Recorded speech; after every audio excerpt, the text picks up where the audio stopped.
see. Black news is coming to you. Extra, extra, read all about it. Extra, extra, tune in to see. Black news is coming to you. When the media tells a story about us, it's a story we cannot trust. Told always from a European point of view. The time to tell our story is overdue. Oh, yeah. Extra, extra, read all about it. Extra, extra, tune in to see. Black news is coming to you. Extra, extra, read all about it.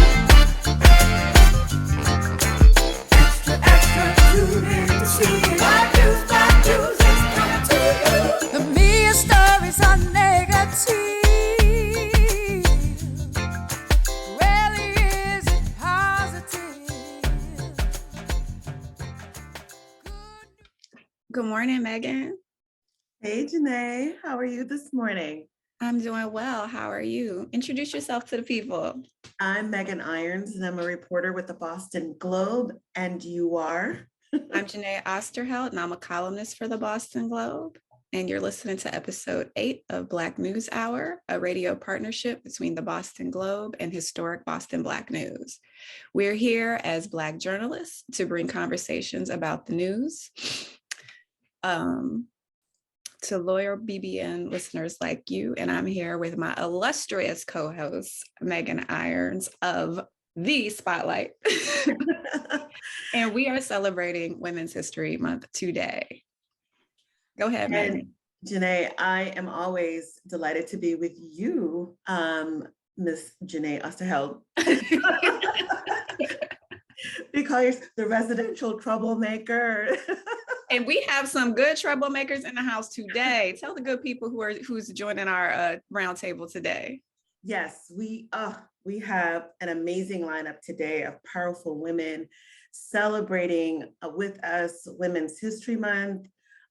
With us this morning will be Congresswoman Ayanna Pressley and Attorney General candidate Andrea Campbell.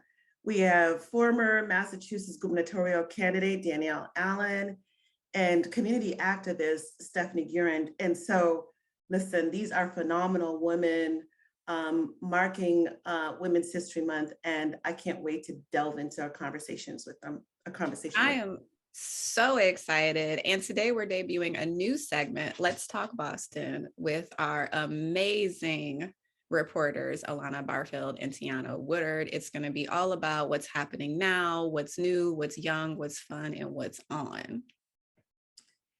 And we want to invite you into this conversation. I'm looking so forward to Alana and Tiana get into this today, but I want to hear from you, our audience. And if you've got questions for the show, we are here. Ask us on Twitter using the hashtag Black News Hour.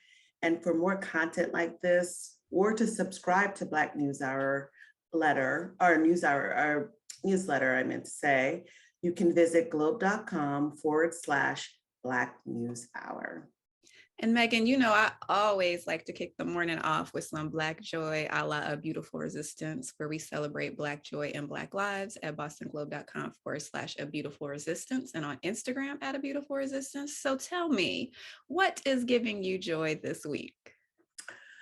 Well, we've had some beautiful, I hate to talk about the weather, but honestly, it's been really great having, after, some snowy weekends, having this beautiful weather to celebrate. I went for a hike this week, and I can't tell you, that was spirit lifting and freeing, and we need to do more self-care, Janae.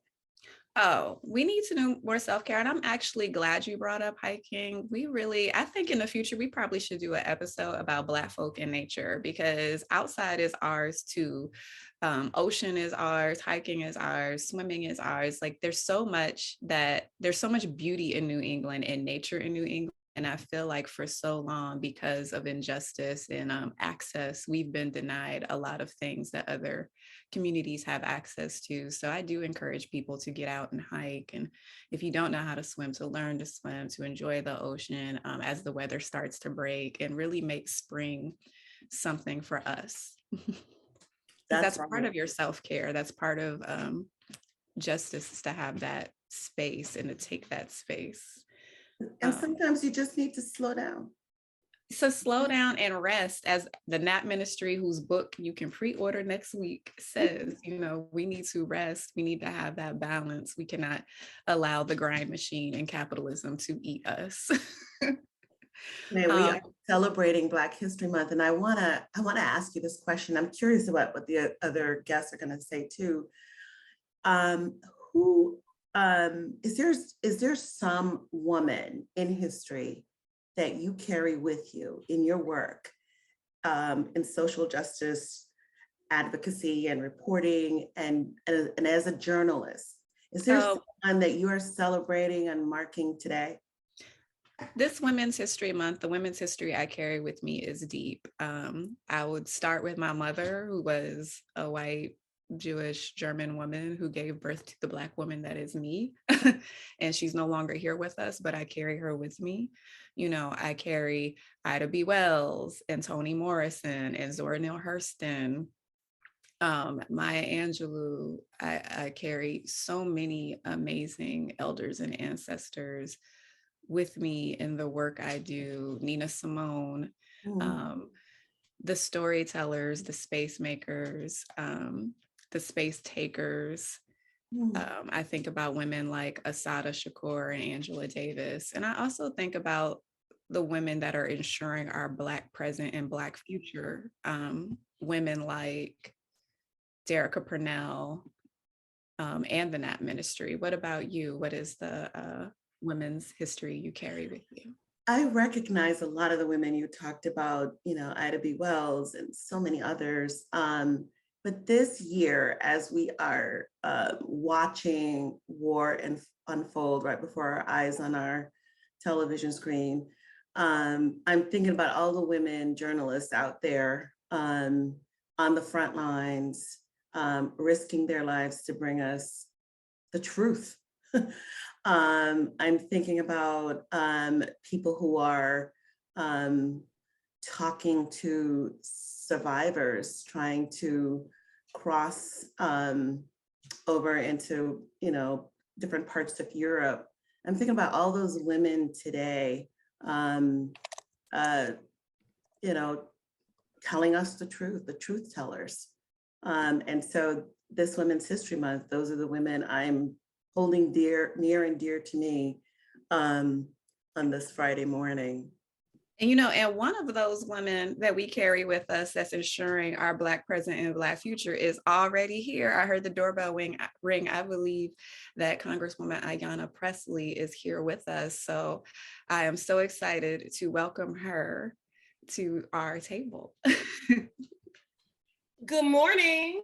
Hello. Hi. Good morning. It is such a pleasure to see you here this morning.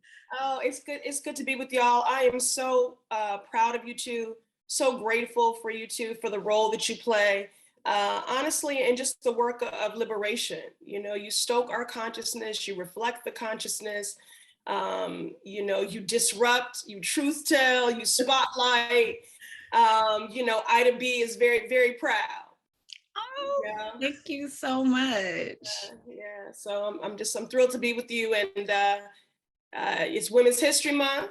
And yesterday, the Massachusetts State Legislature passed the state version of my federal legislation, the Crown Act, becoming the 15th state in the country. Well, at least to pass the House. We still have to go on to the Senate. But shout out to all my sisters in service and my state partners, and Rep. Ultrino, Rep. Tyler, Elgardo. I'll forget somebody. I'll come back to it in a moment.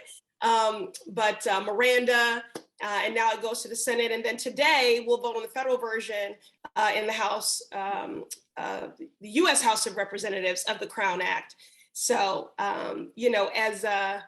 depending on the day, we're not sure if it's Maya Angelou or James Baldwin, but we were reminded, right, that our crowns have already been bought and paid for, Yep. and all you have to do is put it on, right? Right. And this is just really a glorious day in so many ways.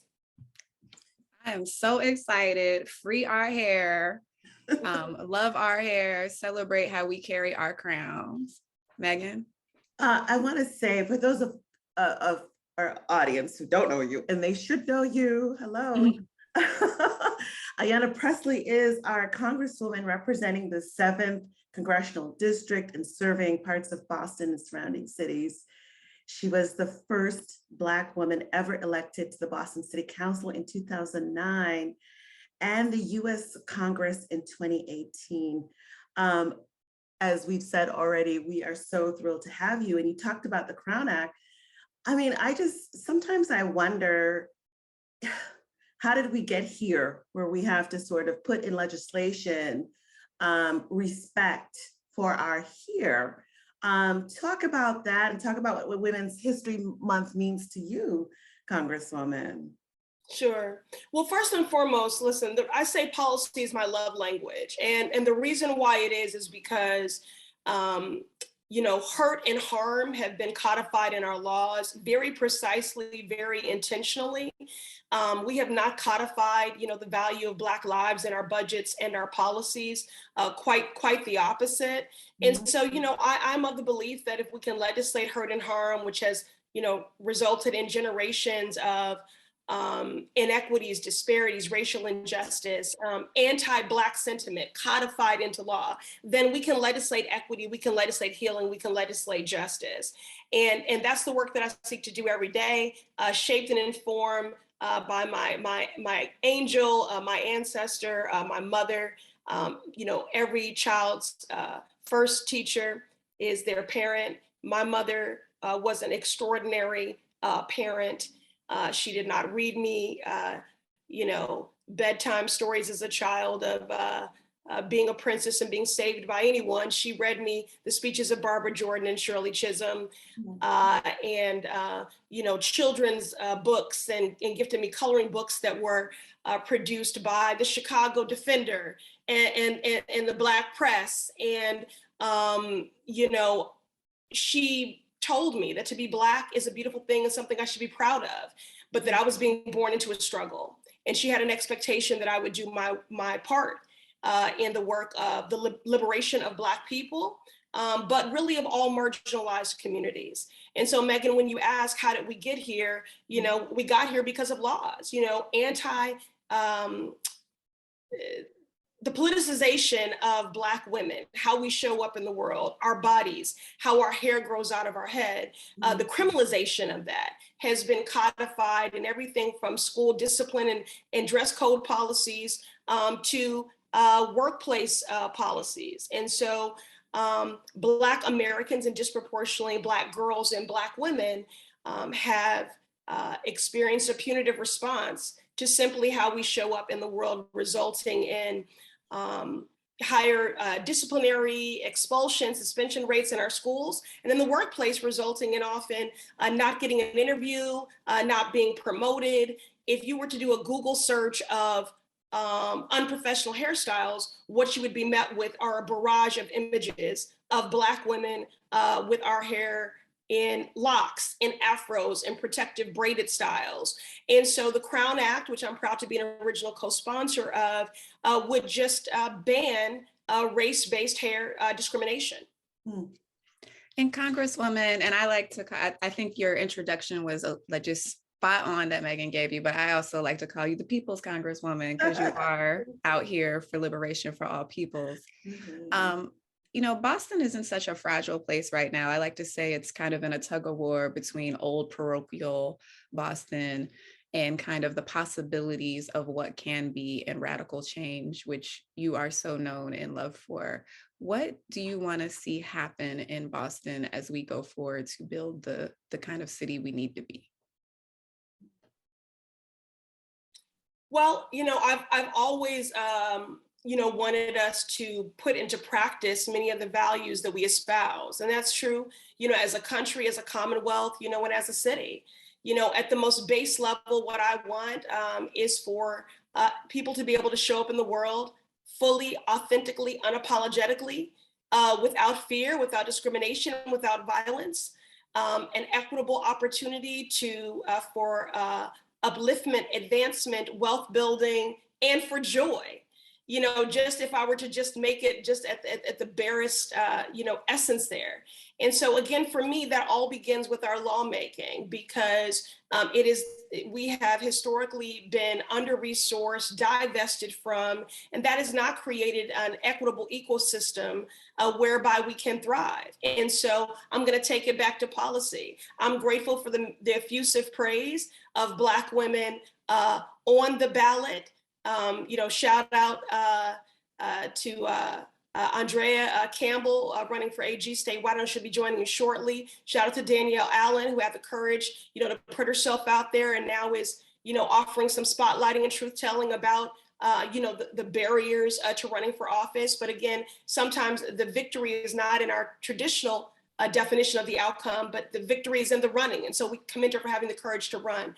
But there's been effusive praise for the role that Black women play on the ballot and at the ballot box. But policy is my love language, so you can save the verbal bouquets. What I want is for us to address the Black maternal morbidity crisis. You can do that by passing, my mommy's bill with Senator Booker, which would include doulas and insurance coverage and extend postpartum coverage from to an entire year. You can do that by canceling student debt. This is an economic justice issue. It's a racial justice issue.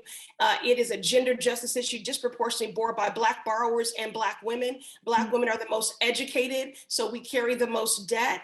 We owe and carry 20% more debt than our white counterparts.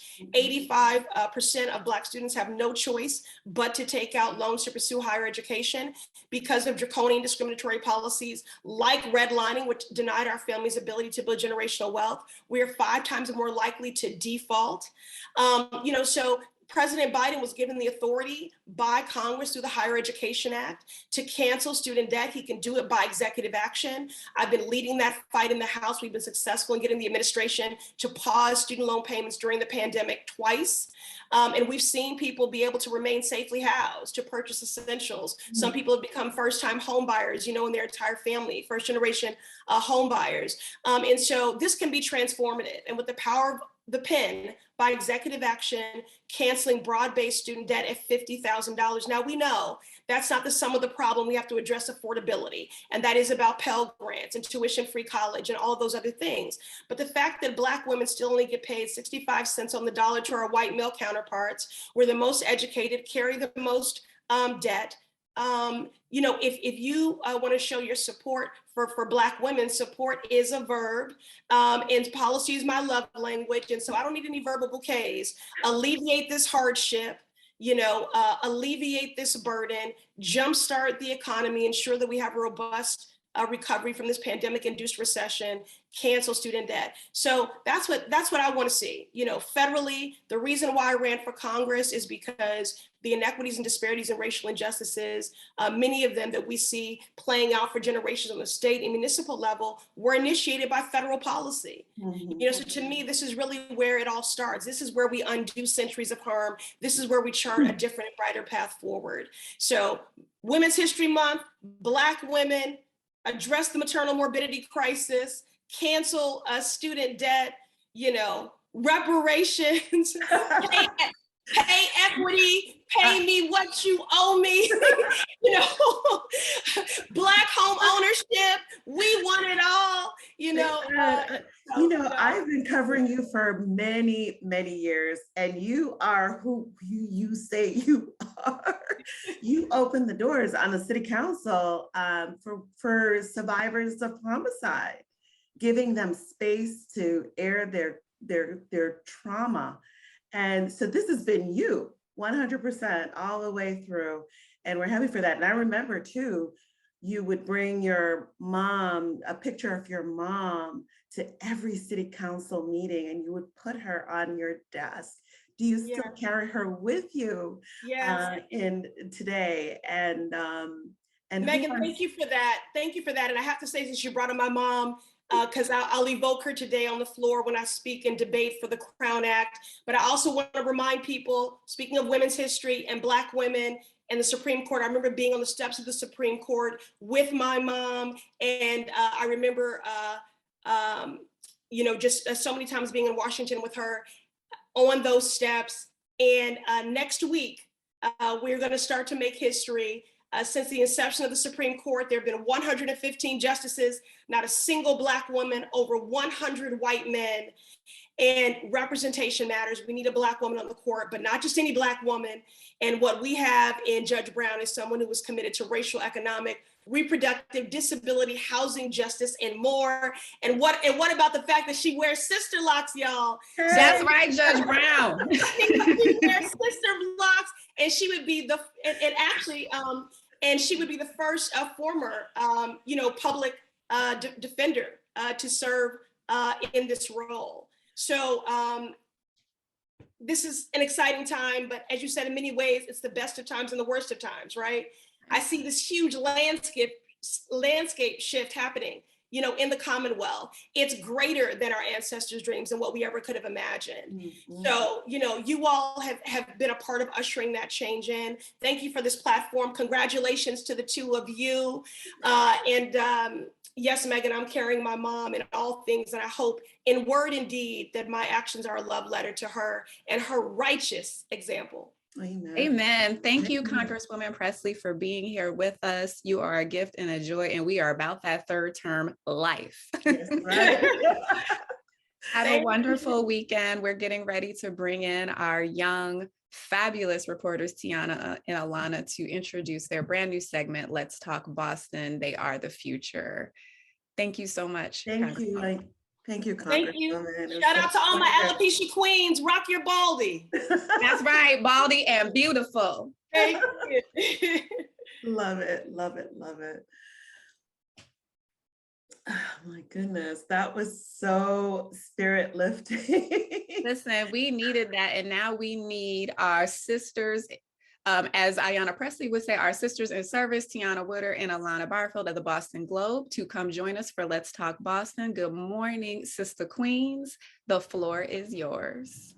Good morning. Good morning. Oh my God. Oh my God. That just lifted my serotonin and everything. The first segment was everything. Thank y'all so much. It was such a great conversation. It uplifted me.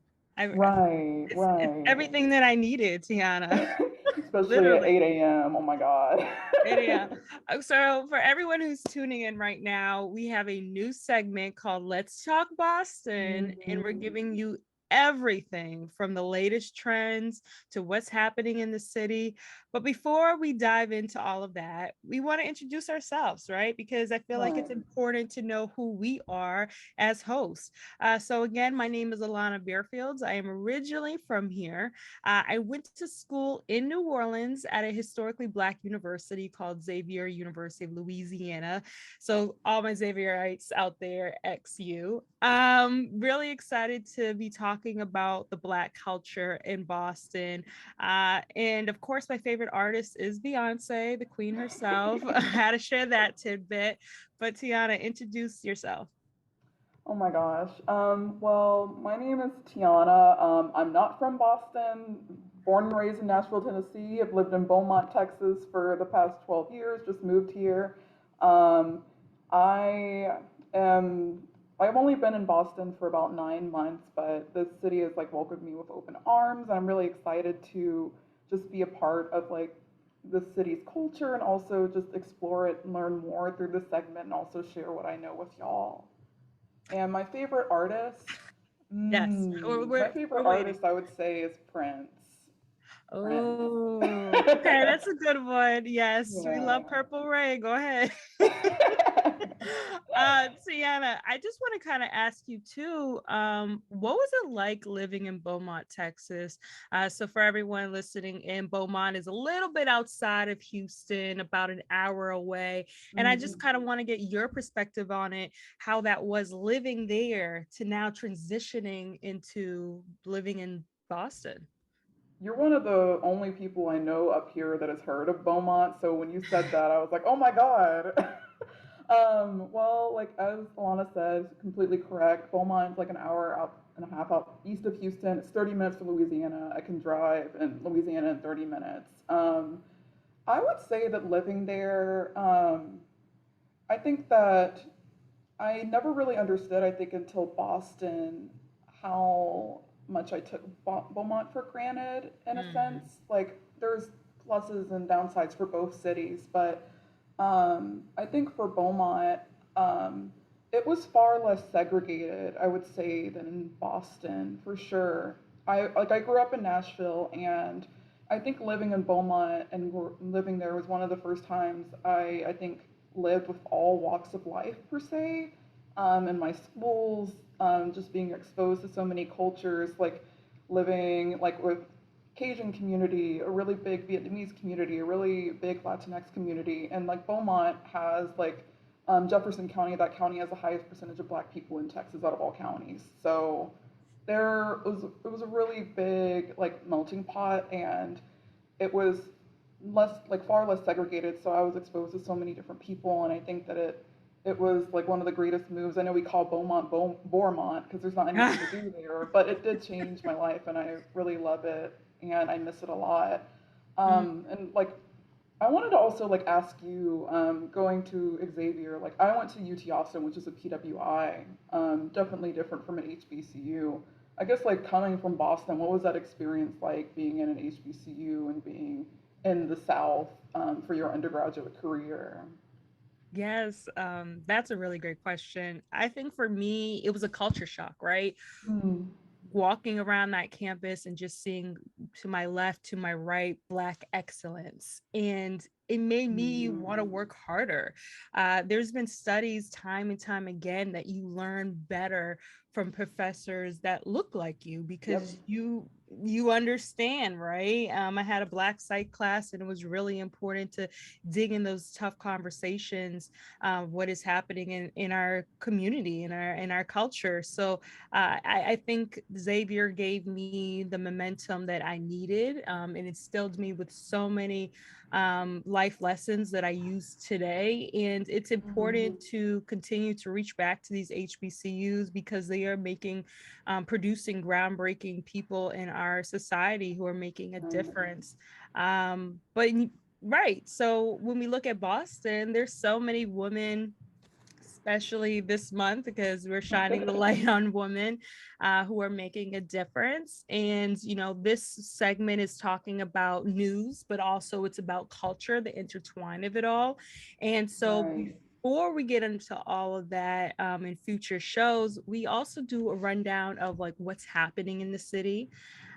So for one of the events, Van Gogh exhibit is happening today and tomorrow before it closes. So if you haven't gone yet, get your tickets. Get your tickets I there. know. I like when I saw it, I haven't been able to go, and I don't think I'm gonna be able to go, unfortunately. It was just so like beautiful. Like I'm always like just enamored by Van Gogh's work, and I've seen like paintings, but like an interactive exhibit like that, I don't think you want to miss that. I know like what also was happening, I think for like the first time in 2 years, I think because of COVID, the St. Patrick's Day parade in Southie. Mhm. Really excited for that. I've never been. I'm planning on going, hopefully. I think it starts like I'm gonna like hop to the Broadway station and then hopefully can get all the action in. So if you haven't done that in 2 years, I think it's gonna be like a really big thing and you should not miss it. Yes, so you better report back. I better see pictures on your social media. So like, Okay. what's happening out there? So that should be definitely a good time. Another exhibit I want to kind of bring up is Frida Kahlo. She's another person that they're bringing an immersive exhibit to check out, and that's just beginning. So you'll have some time to get into all of that. And there's just so many more events. Tiana, tell them. Right.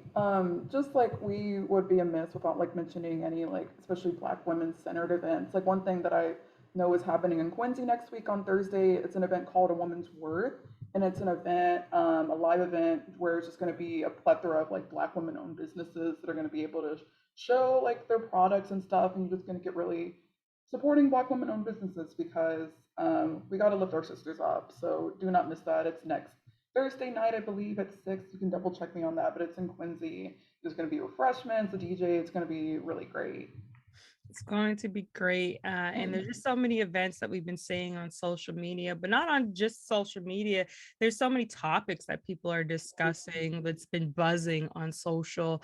And we've seen that with Jussie Smollett. You know, a lot of people, if he's guilty or not, or just, you know, like just looking at what he did. But people are saying, you know, the time that he got for 150 days in jail is not, you know, reflecting of what we look at the justice system.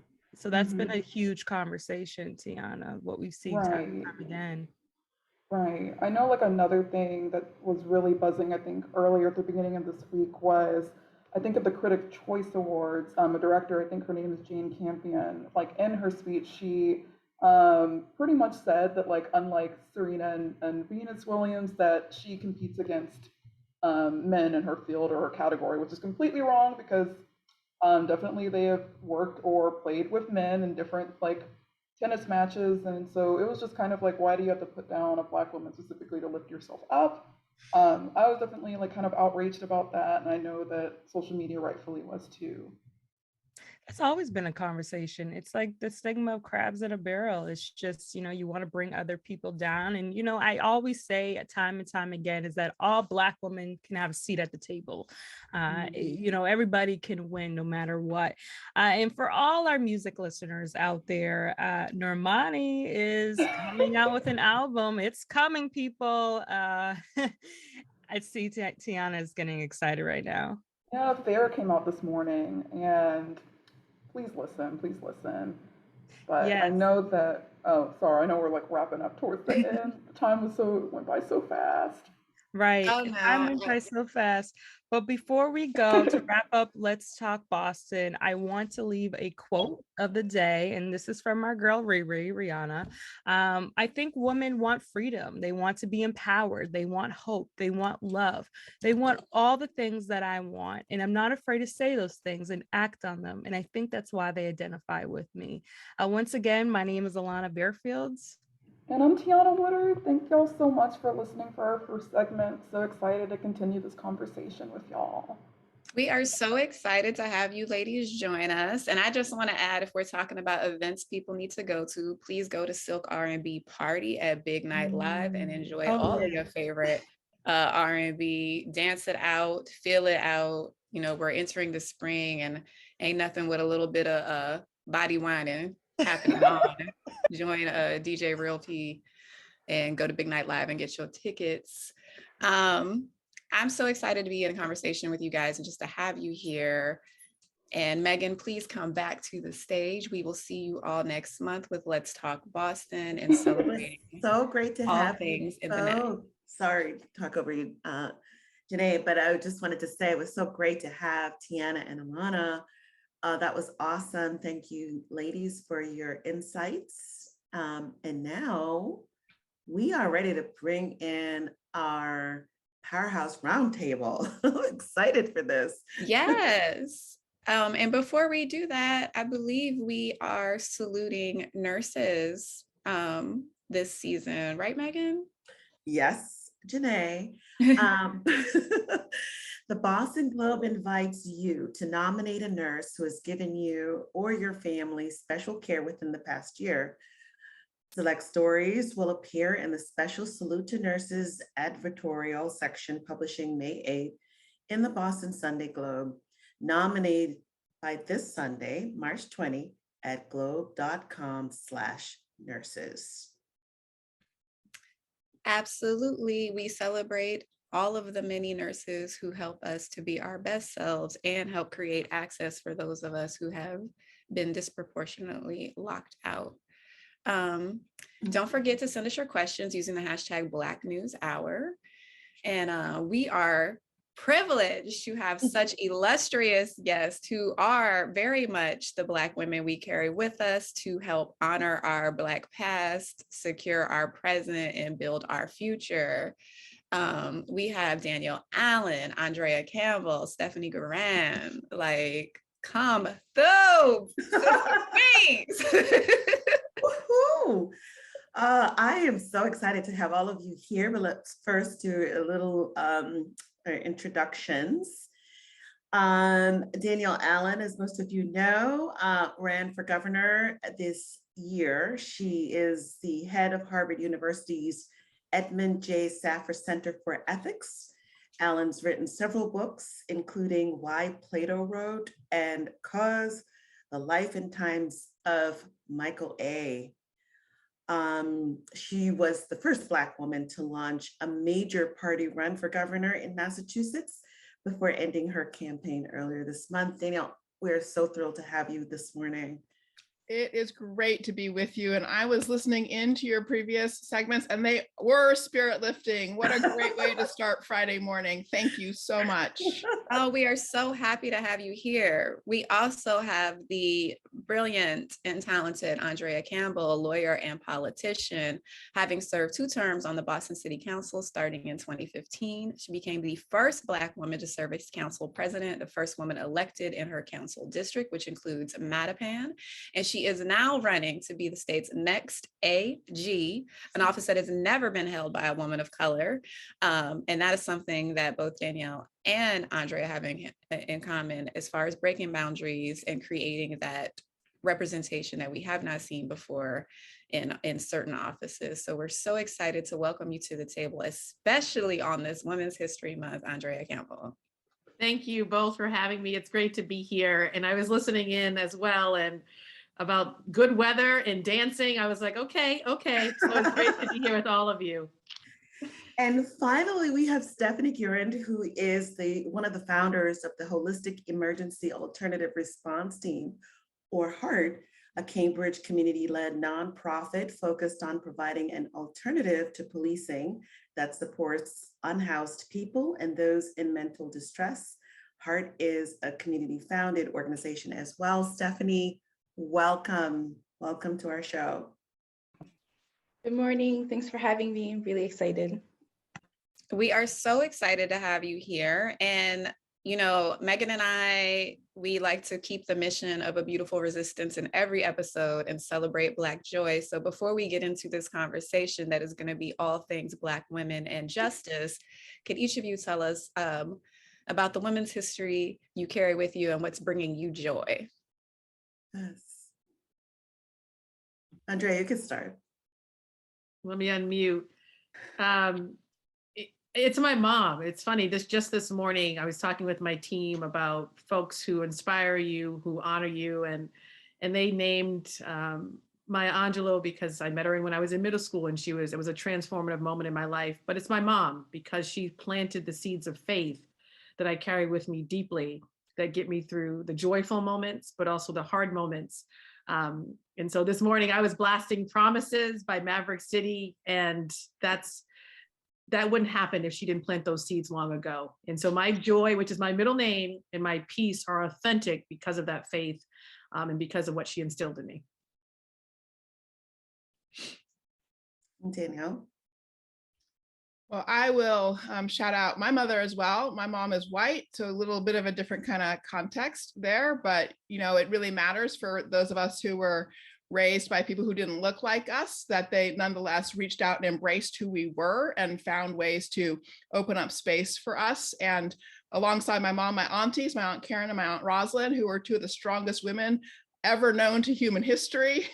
And the 3 of them together absolutely have made me who I am. And my Aunt Karen, Auntie Rosalind, they are Black women. So my mom was part of a mix of a world that was new to her when she came into it, and she took that in and helped me learn my place and build me up strong. And Stephanie. I'm gonna call in Bell Hooks, our recent ancestor, Audre Lorde, and some folks that we're working with now who are blessing us and teaching us, Miriam Kaba, Angela Ritchie, lots of amazing Black women who I'm learning from, and I'm super grateful. Hey, I want to start by asking, you know, all of you women, you are operating in spaces that are very few of us are in. Andrea, I've watched your career, political career, through the years. You out-hustled your opponent to get that District 4 seat. You jumped into the mayor's race and worked hard in sort of closing some gaps there. And now you're running for Attorney General. And if you are successful, that would be another trailblazing moment for you as well. Talk about the importance, Andrea, you could start, and then Danielle and Stephanie, about stepping into these moments and just kind of jumping in and making sure that our people are represented in these spaces, and about your own aspirations for this position. It's critical, and I call them leaps of faith, regardless of whatever your faith tradition is. If you are running for office, if you are moving to a space where you are one of a few Black people in the room, and which is happening every day in various industries, right? You're exercising leaps of faith and courage. And we should be celebrating all of those folks, especially Black women who do that every single day. For me, the political space is so important that our voices are there and that we are leading and represented in these spaces, because politics affects everything. Even though voter engagement, civic engagement is extremely low, particularly in the Black community and communities of color, I'm reminding folks every day that I don't blame you for that. Government has let down communities of color for a very long time, as we know, and that is something that we have to acknowledge. What I remind folks is when you are not showing up, when you're not at the table, people act as if you don't exist. And we know that government touches every facet of your life. So in this race with respect to Attorney General, for me, it's about translating what this office can do, particularly for a Black family and a Black resident. And for me, that is, of course, addressing racial disparities in every system you can imagine when it comes to economic and the wealth gap, prison reform, policing reform, you name it, health disparities. That office has all the tools to address those disparities swiftly and with a sense of urgency.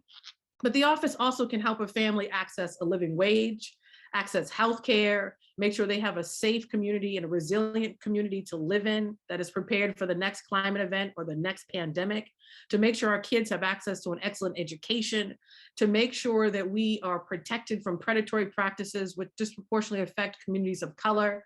And that's just the beginning. So I'm excited about my candidacy, but most importantly, to get out there to engage folks that often feel left out and left behind. And I am going to be crisscrossing this state because representation matters. And if we are not at the table and leading in that space, the priorities of an office will not reflect the needs of the very communities we come from. And also what we got, frankly, all of us on this Zoom to be successful. It's also about giving back to that next generation so they can also reach their full potential and accomplish their dreams. Absolutely. I'm so glad you brought up voting and access.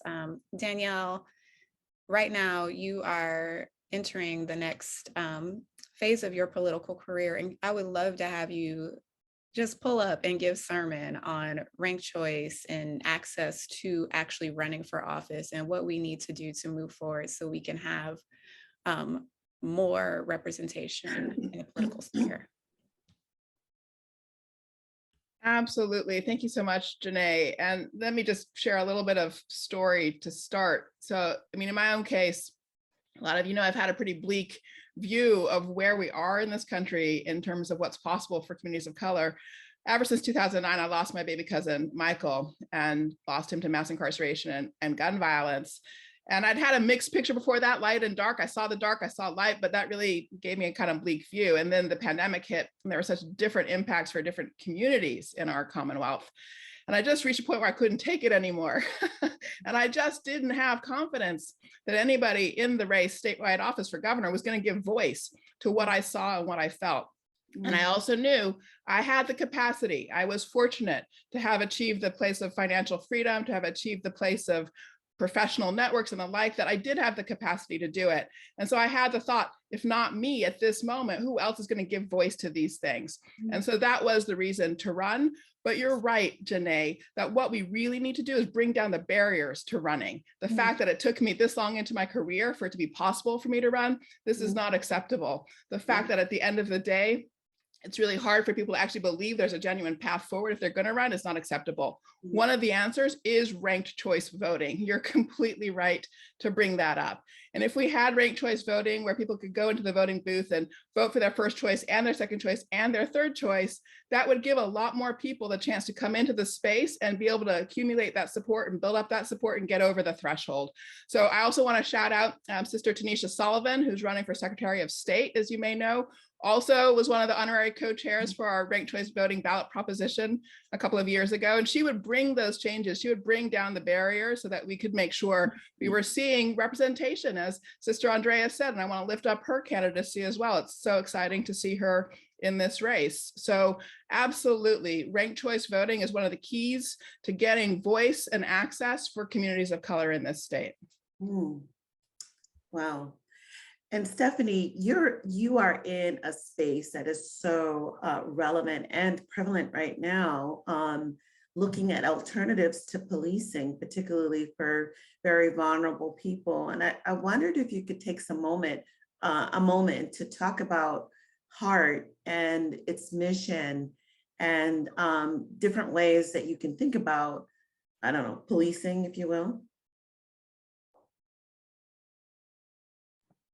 Yeah, before I get into all that, I just want to shout out and uplift Danielle for bringing in identity into this space. Although we're all Black women here, which is so beautiful, everyone is beautiful. I think it's really important to just to name my very privileged position of being a formerly undocumented person. And that's really shaped my experience living in the United States, especially here in Cambridge, Massachusetts. And as a formerly undocumented person, I have seen how scary life can be to do the most mundane things and how challenging it was. I mean, I was a dreamer, so I didn't actually know the details of my own situation. My mom would just let us know that there are certain things that we couldn't do and not give us any context for why we couldn't do it. But I know that experience. And for me, I come to this work as a Black woman, for sure, with visibly racializable African descended brothers who genuinely fear for their lives in certain everyday spaces. And so I sort of combined that lived experience with this work that I'm doing now.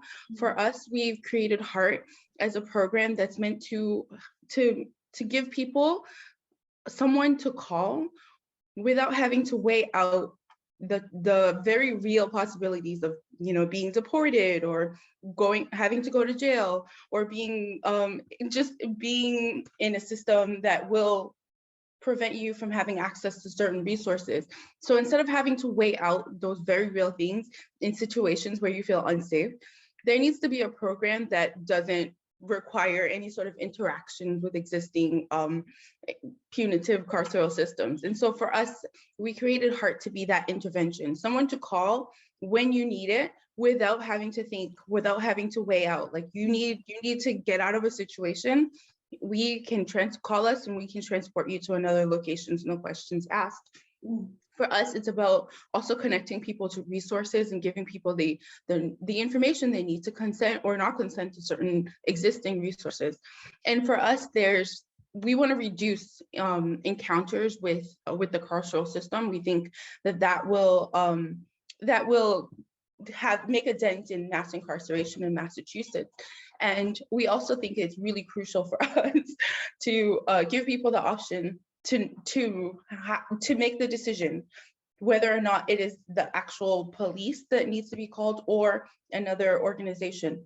And having more options is great for everyone. And that includes people who aren't marginalized, so-called.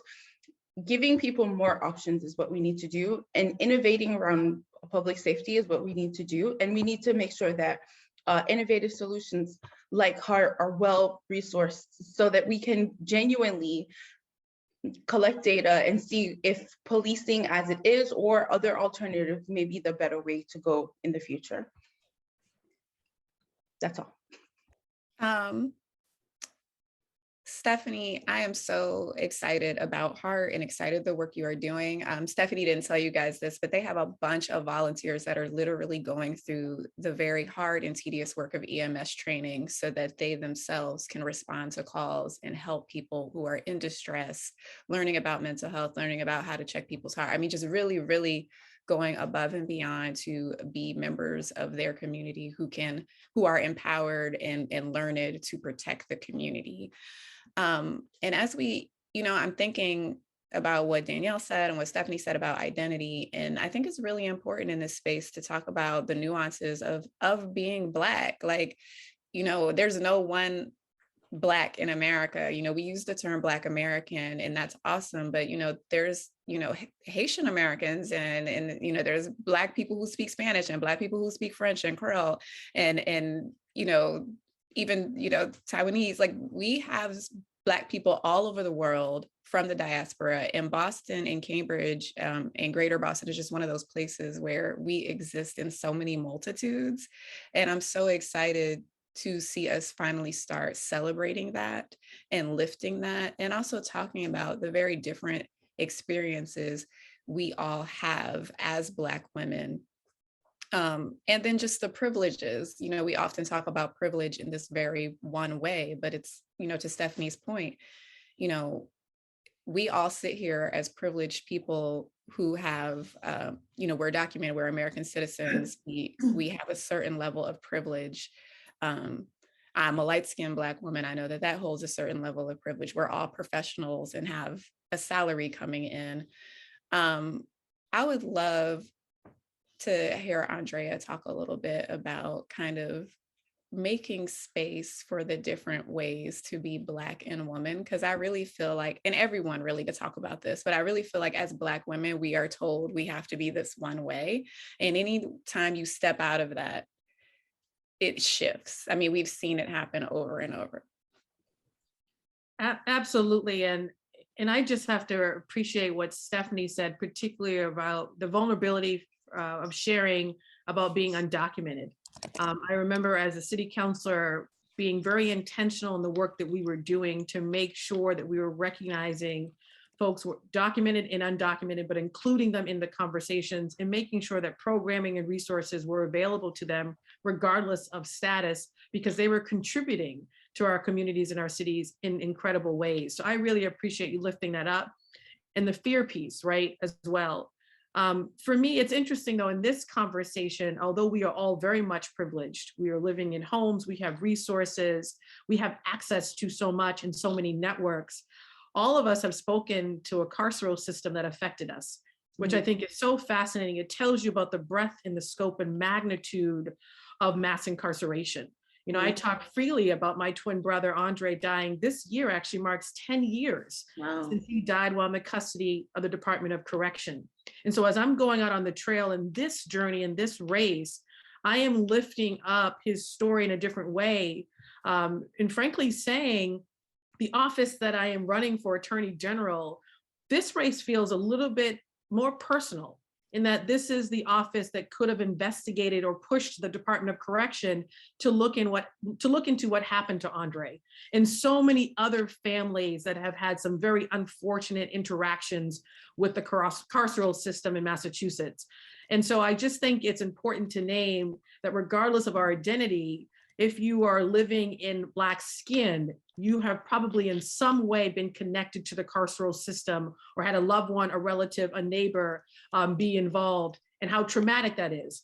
And so I'm blessed to be in this space because all of us are turning that pain into purpose in a unique way that lifts up and empowers our community, which is, I think, remarkable. For me, it's interesting because in terms of identity, it's yes, I'm born in America, but my grandfather came from Jamaica. My father was born here. And so there are different pieces of my identity. I'm born in Boston, but my mom's side's from Cambridge, and that means something to various folks.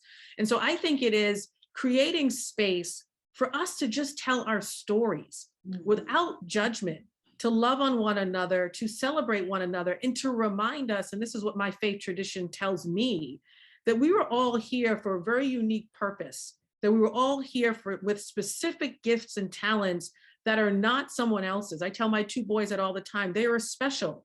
What they have, no one else has. And their job and our job is to make sure that we are living that purpose, applying those skills to help somebody else, to help our community, to celebrate and uplift other people.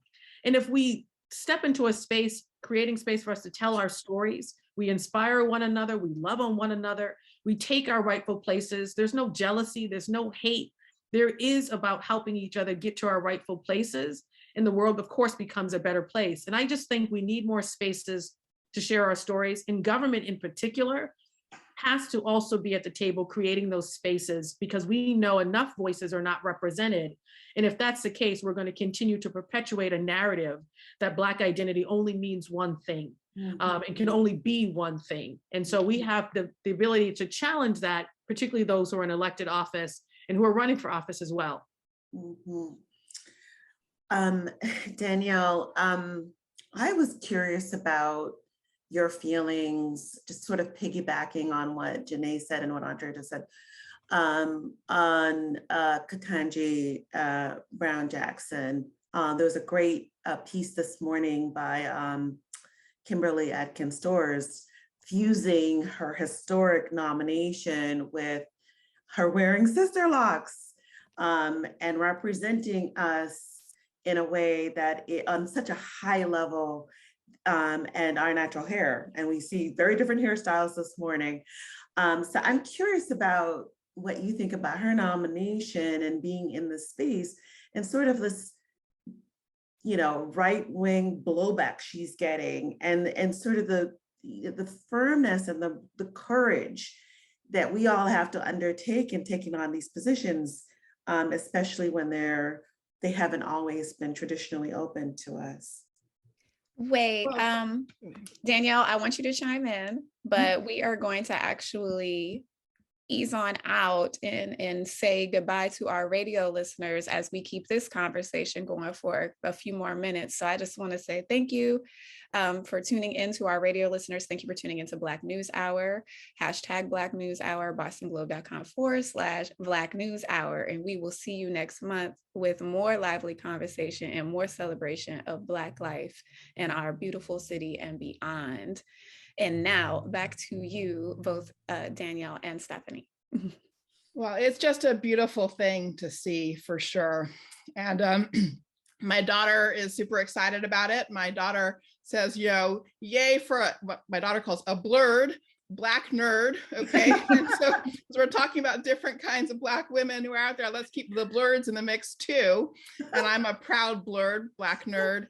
And in that spirit, just to put some other names on the table for Women's History Month, we are 100 years out, 101 to be exact, from the year 1921, where the first 3 Black women all earned PhDs. And those were Georgiana Simpson, Ava Dykes, and Sadie Alexander. And Sadie Alexander was not just one of the first Black women that year, 1921, to earn a PhD, but also the first a few years later to earn a law degree. So now we've got Justice Jackson, 100 years after, took 100 years, and we should recognize the weight of that amount of time, but also appreciate the profound beauty of watching her there in her blurtiness and her braids and her natural styles, and doing all the good work on behalf of all the people of America, including people of color. Stephanie, I would love to hear you chime in, especially since you are doing so much community work to create new ways of imagining justice, what it means for you to see this judge and to see this moment in history.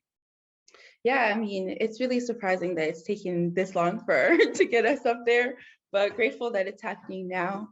I have to say that we haven't been invited to the table enough, and we're still asking and we're still pushing through to get to the tables to make our voices heard. And I think, to go back to Megan's question a bit, it's really important to have multiple voices at the table, and it's not acceptable to have only one of us invited and then expect that to be representative of everybody's lived experiences. I think we can see from this call alone that that Black people are not a monolith, Black women are not a monolith. We need multiple perspectives and lots of us present, and we need to have more spaces at the table. I'm grateful that we finally have that in the Supreme Court. Like that's happening for us at this moment. There needs to be more of us. Call for that. And I just also want to call out the fact that she has to have this squeaky clean history. She has to be 150% perfect. And if there's any blight in her history whatsoever, then this experience, this chance goes away for her and all of us. And so it's really an unfair situation where we have to be held to such higher expectations compared to others. I'll say that.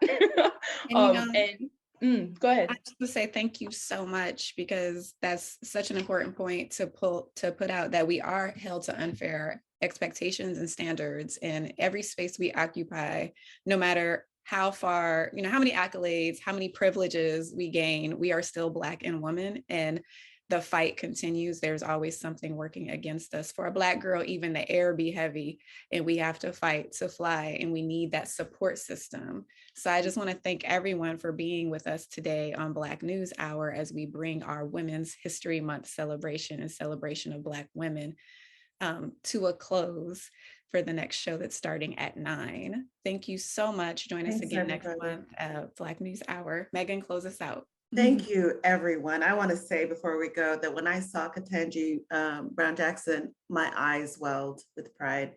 And I am so glad that Andrea and Danielle jumped in, because you fill us with pride. But thank you all for being here today. And stay tuned for our next show next month.